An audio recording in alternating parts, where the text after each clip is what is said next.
Okay, so I want to shift gears a little bit, and I'm going to introduce you to somebody, but I'm going to do it by film first. When I was on faculty at Seattle Pacific University, I was involved in a film project called Faith & Co. And we looked and we tried to find individuals who were living out their faith in really significant and meaningful ways in the workplace. And one of the people that we interviewed for this project and who we did a little kind of documentary style story about is Helen Young Hayes, who founded an organization called Activate Workforce Solutions, which is located right here in Denver. I'm going to actually call Helen up after this film and talk to her, and you'll have a chance to ask her questions at the very end as well. But in order to set that up, I want to show a film that highlights her work. As I do this, I want you to think about the ways that we were talking about calling, those proximal and distal ways, the sense that we had from our data that entrepreneurs really are not very distally focused. Helen is the exception to that. So Helen is incredibly distally focused in terms of how she thinks about work, how she thinks about calling. And she's really focused on helping those at the bottom of the organization. Remember, 16% who think their work is a calling, 84% who don't. She's really focused on helping those individuals experience their work as meaningful and start to come and recognize their own roles in that in very dignifying ways. So this is about a 10-minute video. And when it's over, you'll have a chance to talk about it a little bit at your tables.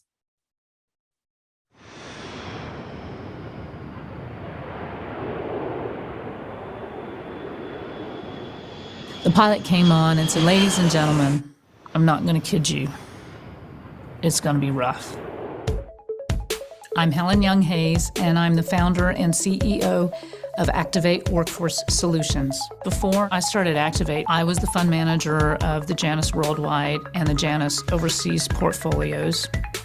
I was Chief Investment Officer. I was a member of the Executive Committee and a director. One would think that if my job was to help rich people get richer, that there might be nothing about the kingdom in that. But I was really created to do that, and I was so appreciative of being able to do something that I really loved, with people that I loved, for people that I loved. And at $50 billion in assets, I was one of the major portfolio managers, not just at Janus, but globally. We were huge.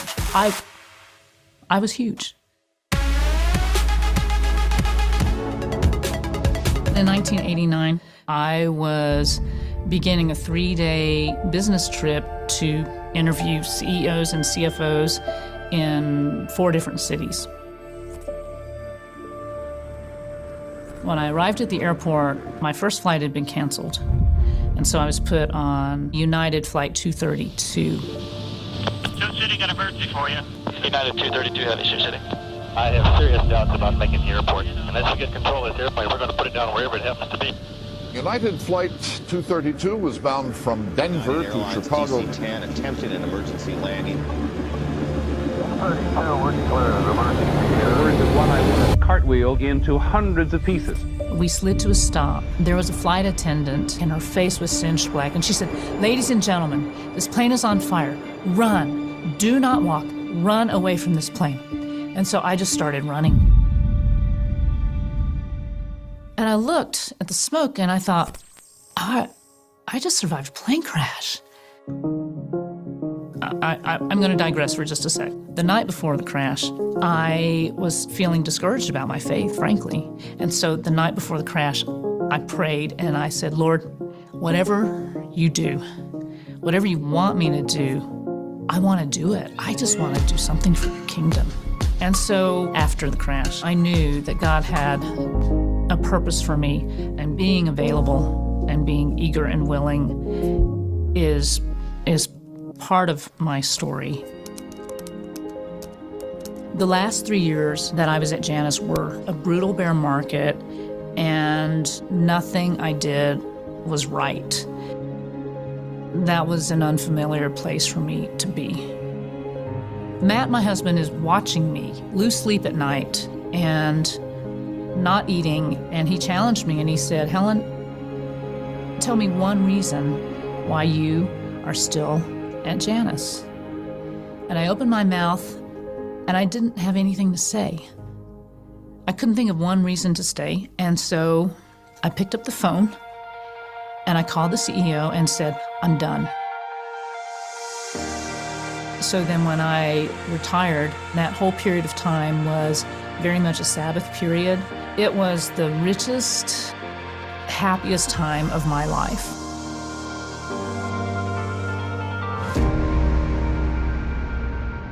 And in that time, I finished a study on the book of Esther, and one verse seized me, and it was, and who knows, but that you have come to your royal position for such a time as this. It was like hearing an invitation from the Lord and hearing a calling.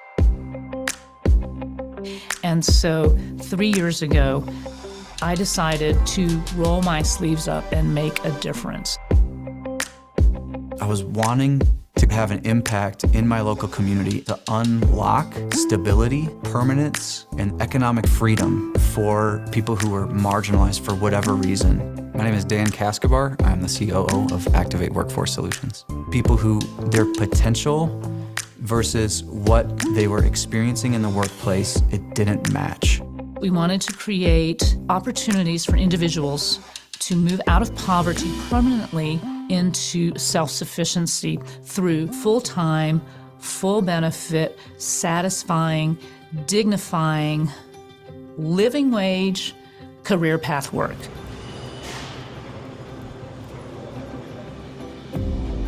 Sometimes individuals are overlooked because of their background. One thing that attracted us to work with Activate is a similarity in values. Looking at an individual and recognizing that individuals have strengths and they want to find a place that they can make a career. I grew up in a bad neighborhood with no mom or dad, so I had no idea that I would even make it this far in life. I was born in Bhutan. I grew up there till 9 years. And after 9 years, in around 1992, 91, I had to leave the country as a refugee, and we struggled there to live. At a young age, I was tried as an adult and went to jail. It wasn't so hard to get a job coming out of prison as it was hard to get a good job. I was looking for a better future, so I thought this is a good opportunity to connect with Don and Helen. I've went to job placement places before, and they were just that. They were there to place you in a job and get you a job. With Activate, I've actually had friends here. Dan actually took the time and cared about how I was doing, and you can tell when someone genuinely cares about what's going on. One of the differences between Activate and other recruiters is that when somebody's hired, that's not when we're done. That's when we roll our sleeves up, because that's when our coaching begins. We coach everyone we place for at least 6 months, and usually far longer than that, using the workplace to have these dialogues about conflict management, assertiveness, even looking at their paychecks so that they can budget. Me and Dan meet once a week, talk about any problems I may be having on the job. He's still with me step by step through the first part of me being at this new job. There's this incredible similarity between what I used to do and what we do today, which is that we're on the hunt for overlooked and undervalued potential. And so we take individuals who were on average making $13,500 without us, and we're placing them into $31,500 jobs. So we're increasing income by $18,000. And that's just on day one. But it's really that internal transformation that happens that is the most magical. As long as I put in the work, I'm guaranteed to move up at a better pay scale and rate. There's room to grow. I'm not just going to stay stagnant. I'll have an actual career. I work hard because I don't want my kids or children to suffer like me when I was small. So Activate helps to get better future, right job for your dreams. God is really gracious that He's given me that time since I was 27 and I was on a plane crash, because Everyone deserves a second chance. It doesn't matter where you've come from, who you were. At Activate, we're flesh and blood, the gospel.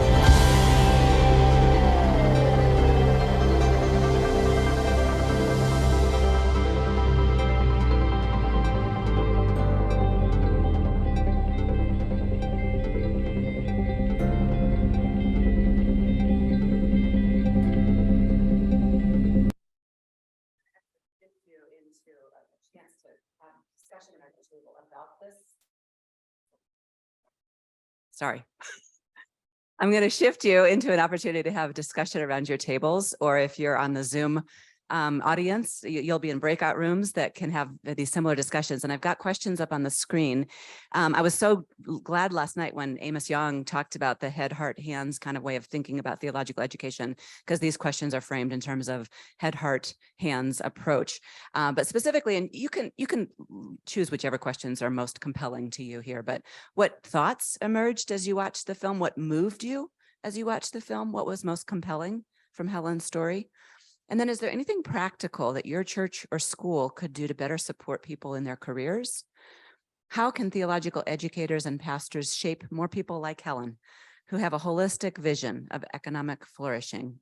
And then what kinds of things are currently happening in your faith communities with respect to supporting employees and employers? So I'll give you a few minutes around the tables or on Zoom, and then we'll come back and we'll have a chance to have a conversation with Helen, and you'll have a chance to ask questions as well. Okay, I'm gonna end these conversations that are happening around the tables and ask you to kind of come back together. Normally, in a setting like this, I would ask you to report back and tell me what kinds of conversations you had.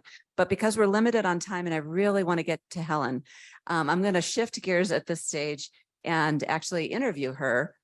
As I do that, am I moving forward? Well, okay, so I was going to show you the Slido info. There we go. I was gonna show you the Slido information. As I'm interviewing Helen, if you have specific questions, we are going to leave time at the end for questions from you all, for her or for me, on the presentation I gave. So you're welcome to start entering those along the way. All right, so let me start, Helen, with just the first question is, what factors shaped your concern with the marginalized? There were many factors that shaped my concern with the underserved. And I'd say the first one is that I'm the daughter of Chinese immigrants. My parents lost everything during World War II. They fled from city to city and they led lives of great instability. They finally came to this country on borrowed money and on full scholarship, and ultimately sent 4 kids to Yale on financial aid. So I feel blessed to have become the embodiment of the American dream. They also, though,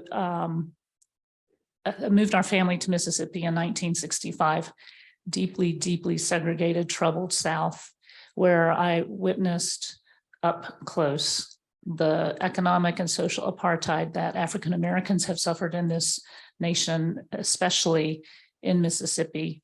We ourselves were minorities. We were less than, as Chinese Americans, we were less than 0.1% of the population. We were the first Chinese family to move to our small town. And so I have known what it has been like to be on the outside looking in. Additionally, when my husband and I first got married right out of college, we were really blessed to join a small group Bible study. It was my first Bible study that I had joined, and with 2 other Ivy League couples, we studied Richard Foster's book on money, sex, and power. And at the age of 22, I learned what God calls us to do with respect to loving and caring for the needs of those who are less fortunate than us. And so we made a determination then that one of our enduring family values would be to love and care for the poor and make it a priority for our family. And that was a wonderful time for us to understand how money would influence us, how we would be influenced by money, how we would use it as a tool at that early age.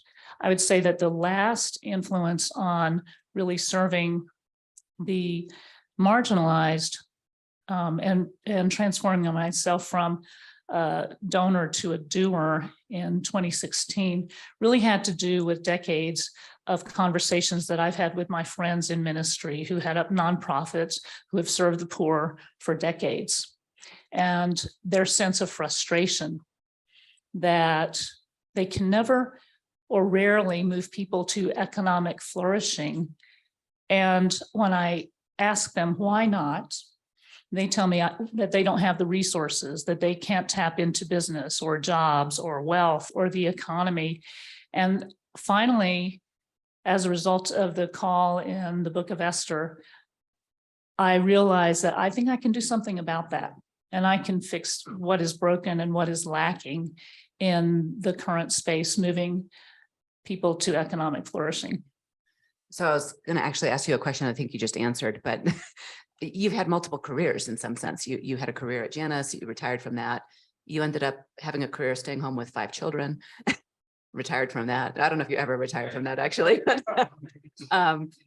But then you decided to go back and become an entrepreneur in a space that was really novel to you. And my question was, why enter that space as an entrepreneur? Why not enter it from a social services kind of perspective? Because you're really trying to do many things that social service providers do.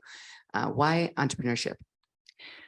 I think one of the reasons that I entered the workforce development space as a social entrepreneur and not as a social service worker is that I was really clear from the start who my customers were and what I wanted to accomplish. What I wanted to accomplish was impact. What I wanted to accomplish was moving people to economic flourishing from economic struggle.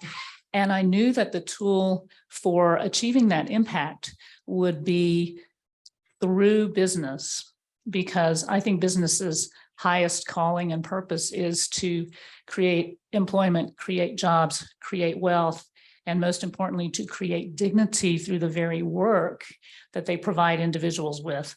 And so if I wanted to have impact, I knew that my customers would be business because I wanted to have satisfied, happy, repeat customers so I could expand my impact.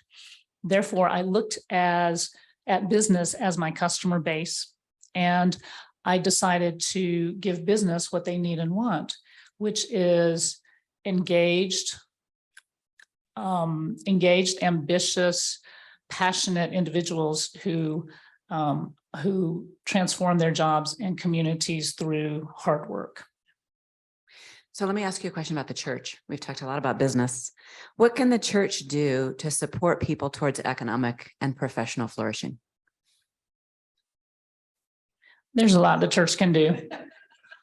This is where I'm going to rely on my notes because I spent a lot of time thinking about what the church can do. And I will admit that one of your other questions was, what has the church done to help my work? And I'm glad you didn't ask that, but I'm going to answer it anyway. Not a whole lot, because I think so many pastors are really busy with caring about the spiritual needs of their congregants. And isn't that the most important thing? I should say, first and foremost, that if we don't address the poverty of spirit that we have, we're missing the Great Commission and we're missing our first calling. However, I do believe in a more holistic definition of flourishing. And I think about when the Lord, instructed his disciples, you go feed them. Instead of the disciples who, when, feeding the 5,000 and feeding the 4,000, they said, send these people away. We've just preached to them. We've done really, really good work preaching the word. And so now send them away and tell them to go get some food. And so Jesus told them, you feed them. And I love that. And I believe that that is part of our calling. I think that churches and pastors and educators can do a number of things. The first thing that we can do to help individuals move to economic flourishing is we can educate ourselves. We can educate ourselves. So we can understand, for example, the areas of dysfunction and breakdown in the economy and what leaves people frustrated and experiencing poverty or experiencing lives of struggle. Some important trends that we should all be aware of: trends in automation, trends in AI, trends in remote work. the dramatic decline and decrease in the number of entry-level, low-skill, low-wage jobs that unfortunately so many people rely upon, those are evaporating quickly and have evaporated because the future of work in the knowledge-based economy is upon us as we speak.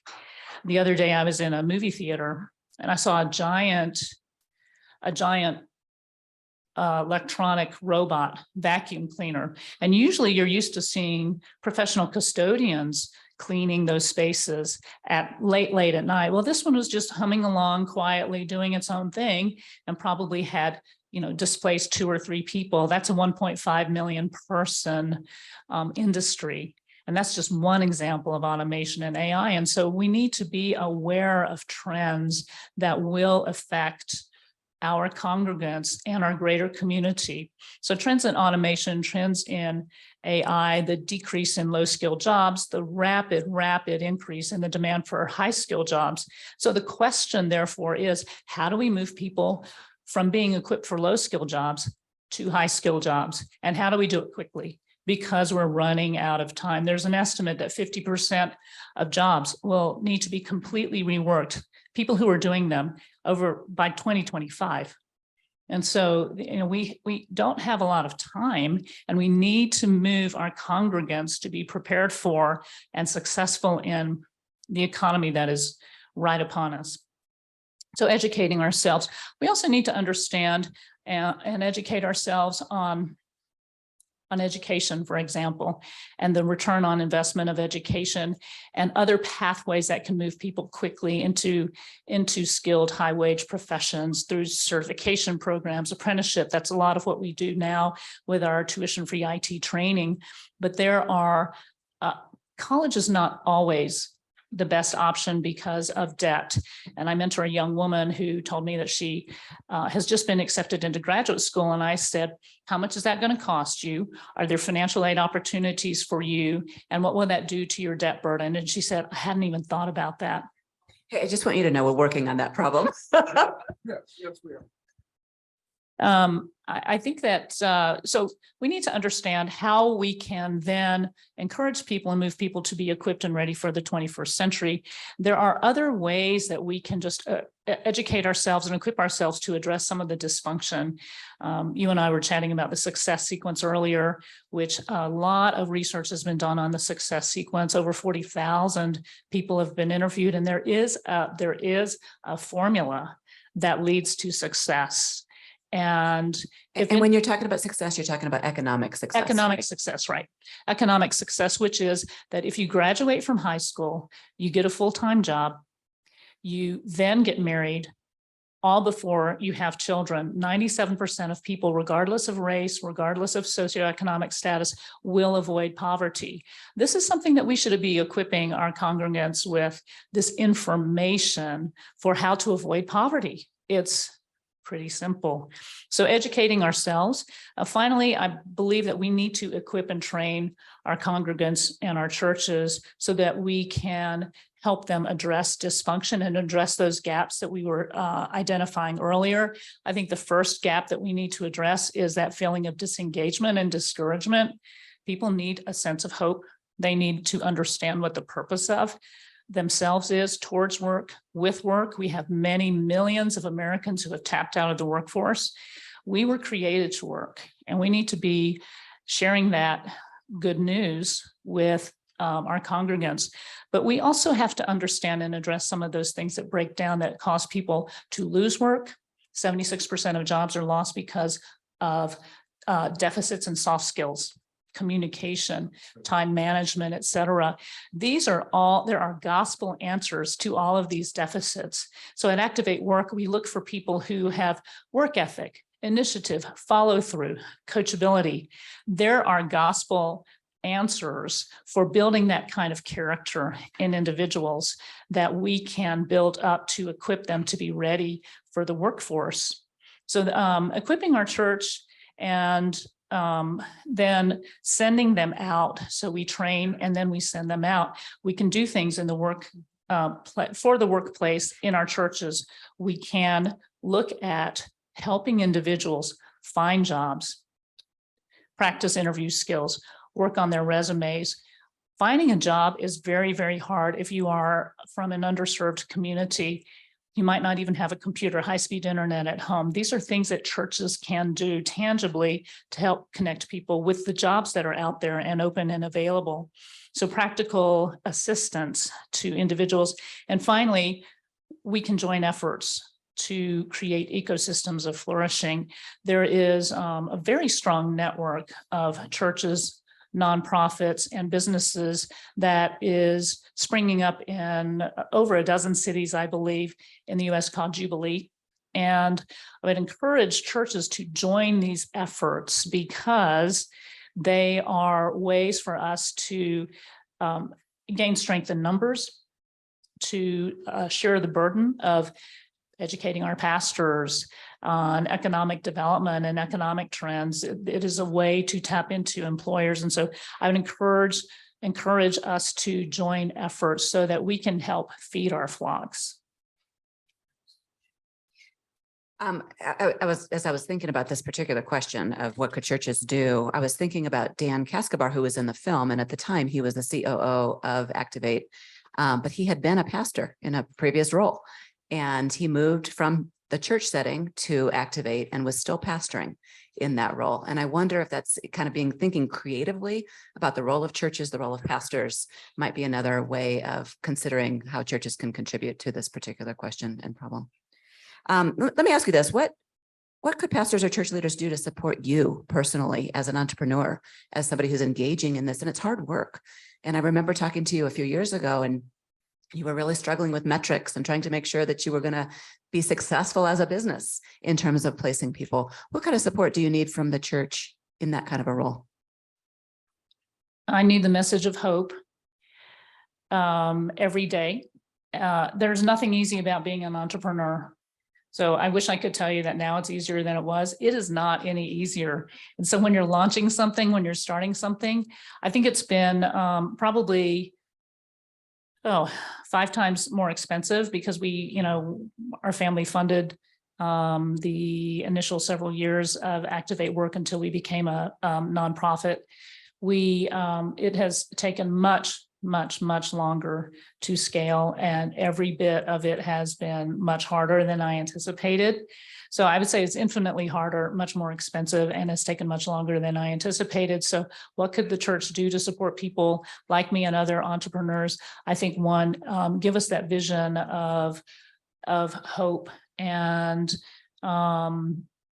understand that we're tired. We're tired along with pastors. I think everyone is tired, and the pandemic has certainly wiped most of us out, myself included. So I think that support, I credit my church with feeding me deeply and richly spiritually. And it really, at times, even when those around me wanted to give up because it was so hard and questioned, do we have the right model in place? Is this the right thing? Maybe God is telling us that we should quit. I didn't want to quit because I really sensed that I was where God wanted me to be. And so I think encouraging us to, even though the visibility is foggy and the way is tough, it doesn't mean that you're not in the will of the Lord. Sounds like a real intrinsic proximal kind of approach to teasing. Amen. Let me shift gears a little bit. I know that I know you've started Activate, but you are an entrepreneur at heart, and you've also started something else during COVID, which is the 2020 Colorado, you launched in 2020, the Colorado Inclusive Economy Movement. Can you tell us a little bit about that organization? Tell us about why you launched it, what your vision was, and how it's going. In March of 2020, actually March 13th was the day that of course you did. The shutdowns occurred, right? And none of our employer partners was hiring at all. So I had the rare luxury of having some time. I had time to do some research. I'm an economist by training. I love research and I love data. So I looked back at the past economic shocks to see how low-wage earning communities and people of color have fared typically during times of economic shock, as well as catastrophic events like hurricanes, et cetera. And no surprise to us all, because we've been reading about it, people of color are impacted first, and hardest, and they recover slowest, if ever. I put that knowledge with the realization that we were about to encounter suffering, the like of which none of us has seen in a century, and my heart broke. I did not want to see us emerge from this pandemic when we emerged, and I knew we would emerge at some point, but I did not want to see us emerge unchanged from this suffering. And I felt that God was calling me to start a movement of racial justice and equity and inclusion in Colorado so that we could have a different kind of an outcome. So having been in the stock market for 20 years, and I'm still an investor, so I've been in the markets for about 40 years, I know what happens at the bottom of a recession when business starts turning up. Everyone makes a mad dash back to profitability, and we're running around like hamsters on a wheel as fast as we can to become profitable again. And so notions of purpose and notions of caring for our neighbors go out the window because everyone is so busy rushing back to profitability. And so I wanted to issue a challenge and an invitation and an inspiration to leaders in the Colorado business community to rebuild this time with racial equity as a goal and not as an afterthought. I had to fight back a lot of self-doubt and fear, because I asked the Lord, who in the world starts a movement? And why are you asking me to start a movement? I don't even know how to start a movement. And so I did it anyway. We now have 134 CEOs from large companies, chancellors of universities, heads of departments of government. We are multi-industry, multi-sector, and we're still growing. And it's incredible that this movement of building multicultural workforces of inclusion and belonging from the top down and inside out, it really has, I think, the possibility and the potential to transform our community and make Colorado a Colorado that works for all people. So I'm really hopeful about that. I'm actually blown away by what the Lord has done in the last 2 years. 134 CEOs and members who are accountable to, who are engaged in, who are passionate towards building an inclusive economy. And I have found that during the pandemic, during the darkest days of the pandemic, I would thank the Lord because some of the most hopeful things that I saw were the things that I was involved in at Activate Work and then in the Colorado Inclusive Economy movement. So I really feel that the Lord called me to do some things that have been very difficult, but he has provided the fruit and he's provided the increase. And to be clear, this is not a faith-based movement at all, except that it is for you, right? Like you were motivated personally by faith, but these are not people necessarily people of faith who are part of the movement. That's right. We were blessed to have Dr. Cornell West as our keynote speaker in our summit. We had 270 individuals who have all committed to this movement, and these are the highest level executives and leaders in Colorado. And the message that he shared was love. The message that I share is one of love. Of course, the gospel is at the heart of everything that I do. And but we welcome all. We welcome all because my prayer for everyone who's joined the movement is that the gospel will come to them. And I'm praying that we will, as a movement, become a people set apart. Every morning, this is what I pray for every single person in the movement. And who knows, but that they might have joined the movement for that purpose alone. Well, it sounds like in spite of not knowing how to start a movement, you could probably give lessons at this point. Entrepreneurship, and you've kind of alluded to this, entrepreneurship can be quite lonely, and there's a lot of uncertainty around what the outcome is, where you might end.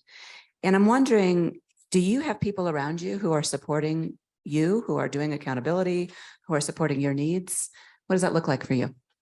I have a number of people in the faith community who are doing similar work. We pray together, we pray for one another, we pray for our organizations, and we pray for the community and for those who are struggling. So we meet regularly to pray for our community and to pray for one another. I also am part of a CEO peer group, and that's been incredibly helpful because heading up a nonprofit, there are things that are very different and unique to the work that we do. And finding a common peer group has been very helpful. I guess I should say I really, really rely on the Lord in all that I do. And the journey for Activate work and the lack of visibility, sometimes I have felt like I've been in a maze with a blindfold on, and I'm just asking the Lord to hold my hand and guide me and lead me. And same thing with the movement, but that point of reliance upon the Lord really was cemented for me on Flight 232, when I had completely no control over any of the outcomes that day. And when I had to cast myself wholly in his hands, I built a pattern of doing that. And so I guess I'm pretty comfortable having given up the illusion of control at the age of 27. I want to turn to some of your questions. And so I just pulled up Slido, and if you haven't had a chance to do that, you're welcome to do that now. You can enter your own questions, or if you see questions there that you really want somebody to address, you can upvote them. And that shows me that there's lots of people out there who have an interest in that question. So let me start with the first question, which is to you, Helen. What is your value proposition to business? Why would they use your organization rather than another staffing agency? My value proposition in business is that we are giving them what they need and want, which is skilled, qualified, engaged workers. So I should mention that we do look for individuals who want to work. So part of our screening process is we're looking for individuals who want to work. I cannot place someone who doesn't want to work and who doesn't have a passion for work. I think that's a much bigger problem for the church to solve than I can take on. So we screen for people who want to work, who've demonstrated work ethic, initiative, follow through, and coachability. But we also realize that will to work is oftentimes not enough. And so we equip people. We equip them with coaching and training. And also in 2020, in May of 2020, we launched our tuition-free IT training program. And so the reason that we did that is, one, we had an incredible opportunity to partner with a national nonprofit organization that is the gold standard in tuition-free IT training and workforce development. And we replicated that model here in Colorado. That organization has trained 17,000 individuals and placed them into the IT industry.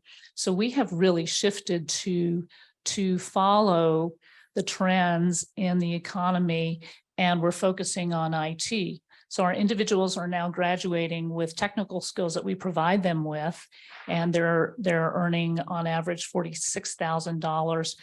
Those who enter our apprenticeships are in 1 year earning $70,000 to $80,000. So we're really, really pushing people into economic mobility and providing them with those hard skills that equip them for the trends that are upon us now. So the IT training is an important part of how we move people to economic freedom, how we've shifted. And I confess I forgot the first part of your question. It was simply, what's the value proposition? Why would they use you instead of somebody else? So we're looking for work ethic, initiative, follow through, and coachability. And we're also equipping people with the skills that are needed for those high skill jobs. We are also equipping people with our coaching. So every individual is coached for at least 12 months after they get a new opportunity with life skills, professional skills, personal financial skills, and socio-emotional skills. These are the skills that are really necessary to live a transformed life. And so we're not just about getting people a job. We're about equipping them to lead a transformed, successful, flourishing life. And one of the most important things that we're doing is we're closing the gap between people's inherent potential, their inherent God-given potential, and their realized success. And so when I mentioned that what we're in the business of doing is spotting uncovered potential, what we are in the business of doing is bringing people to their fullest potential by coaching and by addressing areas of need and skills that they need to be successful.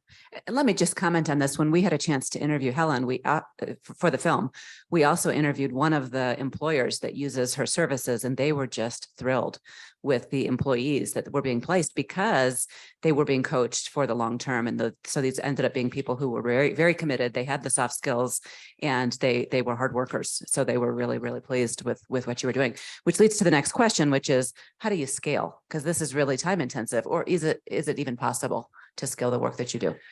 I ask myself that every day. So over our next 4 years, we plan to train and serve between 900 and 1,000 people. And if you think about the fact that we're more than doubling people's incomes and they're starting at 46, soon to be maybe $50,000 in income, that's a lot of economic flourishing. That's a lot of life transformation through the dignity of work. So 900 to 1,000 people. And when I started Activate Work 6 years ago, I would never have thought I would have had that kind of impact. But I asked myself, how can I scale even more rapidly? What can we do? And so we are thinking about, for example, what would it look like to transform the state of Colorado, to make us Silicon Valley 2.0, but with our own Colorado residents who typically don't have an opportunity to go to college. Only 12% of our Latino population, 15% of our local Black population are getting four-year college degrees. What are we going to do about that? We can't keep on importing talent from other states. We need to develop our own talent. And so having a strategy for, having a vision for what could we do as a state, and that would involve partnering with education, that would involve partnering with other training organizations, that would involve having a plan. But those are some of the things that I think about. So you obviously are really concerned about impact. And one of the questions that got raised is, for many Christians, impact itself has become an idol. How do you combat impact idolatry? That's a great question. Oh, I guess I would say that I'm not very personally ambitious. In my first career, I really wasn't very ambitious, and I felt that the Lord just gave me, he gave me the success that I had because he wanted me to use it for something else. And that became part of my royal position that I then turned around and plowed into Activate Work. And it was, a lot of it was the connections with CEOs, the connections with the business community that have helped me build an ecosystem of flourishing by using business as a means for good. So I have to say, I'm not personally very ambitious. I'm in the latter probably third of my life, and already achieved success that I never would have dreamed possible. And I hold that loosely in my hands because the Lord was gracious enough to give me 3 years of complete disastrous public failure at the end of my very, very public successful career. And so I just realized that, whether I'm in want or I'm in plenty, I can be content with those situations. And I thank the Lord for that failure because it gave me a lot of humility to be able to publicly fail. So I don't know that,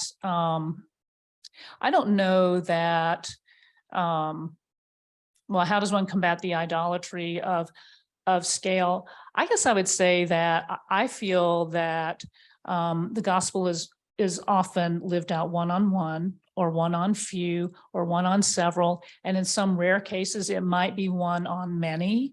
And I think that the Lord appoints us to those places where He wants us to be. I will tell our listeners that I am not greedy for scale, but I see the possibility of what could happen in Colorado. And I think of those who are underserved, and I think of the persistent inequity in income and in education. And I think, Lord, could it be to your glory that I might bear much fruit? And part of me, I would say 5 years ago when I started Activate Work, I was afraid of a lot of fruit.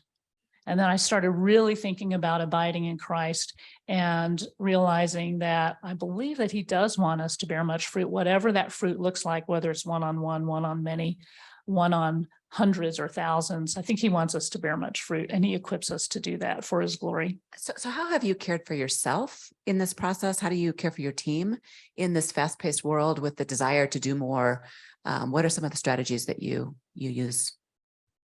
One of the blessings of the pandemic was that we started working completely remotely. Had never done that before, never envisioned doing that. And that freed up so much of my time not commuting into the office that I was able to shift that free time into really spending the first and best part of my day and my morning with the Lord, and expanding the amount of time that I spend in Bible study, meditation, and prayer. And so that has been one of the major gifts of the pandemic for me, is that I've got a whole new rhythm on my life. And I really feel more that I am drinking from the vine, and that I am more of a branch, and I'm able to abide much longer and much more faithfully. The other thing is that I need my sleep, and I do prioritize my sleep, and I will forgo fun in order to sleep. So that's one of the things that I do to take care of myself. I'm right there with you, by the way. It's my favorite thing.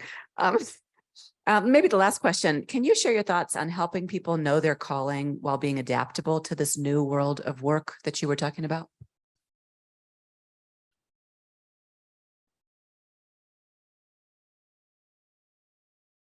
And let me maybe expand on that question a little bit myself. You know, we have this new world of work that's opening up, which is going to change a lot of the job options ahead of us. And so instead of thinking about calling that's particularly job focused, are there other ways of thinking about calling that might be useful for some of the people that you work with? That's a really tough question. How we might think about calling in the evolving world of work. I think how we think about calling at all times is that we ask the Spirit for discernment and wisdom and revelation. We equip ourselves with knowledge. So for example, should I take this opportunity? Should I take that opportunity? We end up making the best decisions that we can.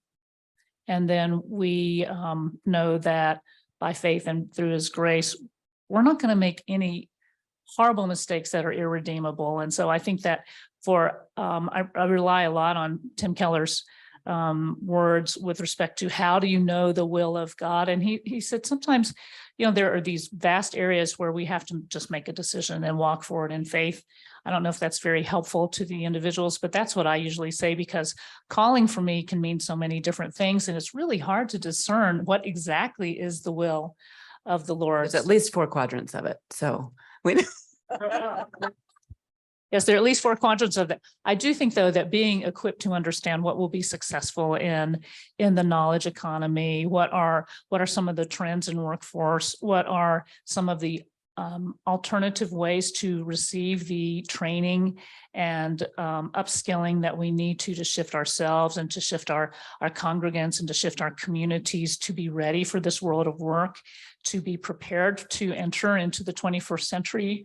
I think that those are things that we should equip ourselves with and really think, how do I find myself in that future? What are those areas that are most promising, that connect with who I am and who I want to be? Thank you so much for your time, for your wisdom, for your experience, and thank you for sharing it with us. Thank you for having me.